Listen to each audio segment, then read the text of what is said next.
সম্মানিত দর্শক, আসসালামু আলাইকুম। ইসলামে বান্দার হক ও আল্লাহর হক আদায়। ইসলাম মানবাধিকারের সীমাকে এত প্রশস্ত করেছে যে পুরো জীবনের মাঝে এসে পড়ে।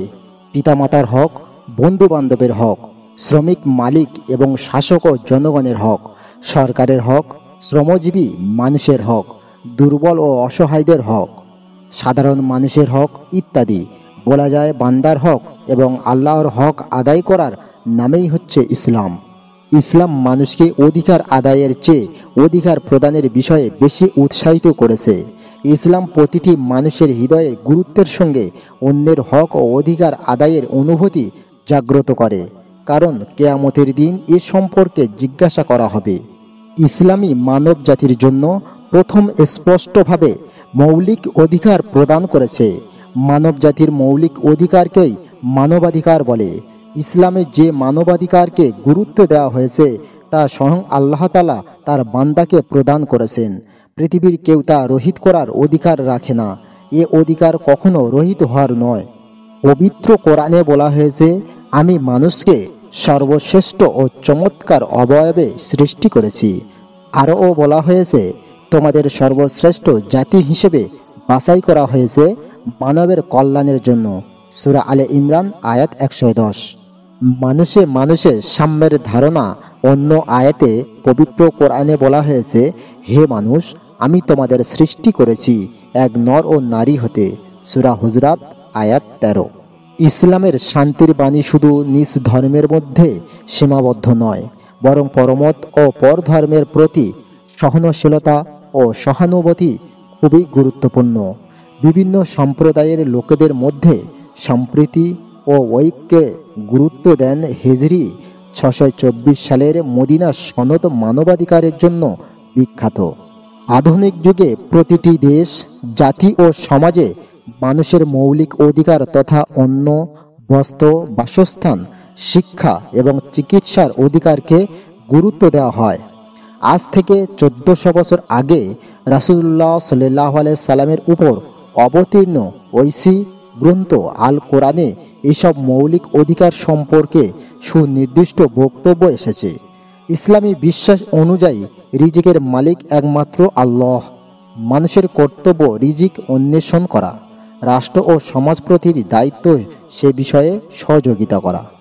মানুষের মৌলিক অধিকার প্রতিষ্ঠায় রাসূলুল্লাহ সাল্লাল্লাহু আলাইহি সাল্লামের কাছে নাজিলকৃত আল কোরআনে আল্লাহর পক্ষ থেকে সুস্পষ্ট বিধান এসেছে, যেমন খাদ্য। পবিত্র কোরআনে ঘোষণা হচ্ছে, পৃথিবীর প্রতিটি জীবের জীবিকার দায়িত্ব আল্লাহ নিয়েছেন। সূরা হুদ আয়াত 6। বস্ত্র। আল কোরআনে ঘোষণা, হে বনি আদম, আমি তোমাদের জন্য পোশাক অবতীর্ণ করেছি যা তোমাদের লজ্জাস্থান আবৃত করে, এবং অবতীর্ণ করেছি সাজসজ্জার বস্ত্র, পরহেজগারির পোশাক, এটি উত্তম। সূরা আরাফ আয়াত 26। বাসস্থান। মানুষের অন্যতম মৌলিক অধিকার বাসস্থান। আল কোরআনের ঘোষণা, আল্লাহ ঘোষণা করে দিয়েছেন, তোমাদের ঘরকে অবস্থানের জায়গা এবং চতুষ্পদ জন্তুর চামড়া দ্বারা করেছেন তোমাদের জন্য তাঁবুর ব্যবস্থা। অন্য আয়াতে এসেছে, আমি কি তোমাদের জন্য জমিনকে বিছানা করিনি? সূরা নাবা আয়াত 6। শিক্ষা। কোরআনুল কারিমের ঘোষণা, পড়ো তোমার প্রভুর নামে যিনি তোমাকে সৃষ্টি করেছেন।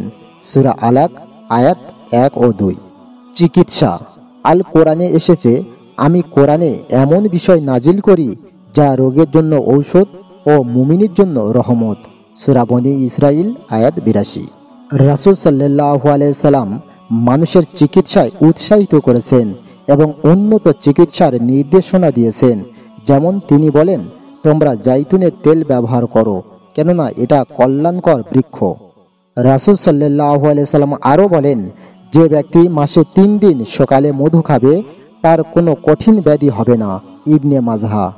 এমনইভাবে তিনি চিকিৎসার জন্য প্রাকৃতিক অনেক বস্তু যেমন আদা, কালোজিরা, খেজুর, দুধ ইত্যাদি উপকারিতা বর্ণনা করেছেন। নারীর কল্যাণ।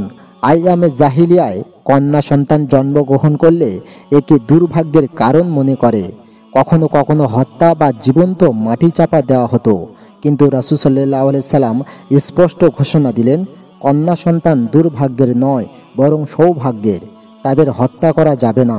অভাব অনটন থাকা সত্ত্বেও কন্যা সন্তানকে উত্তম রূপে লালন পালন করলে তারা তার জন্য জাহান্নামের পথে আড়াল হয়ে পিতামাতাকে রক্ষা করবে।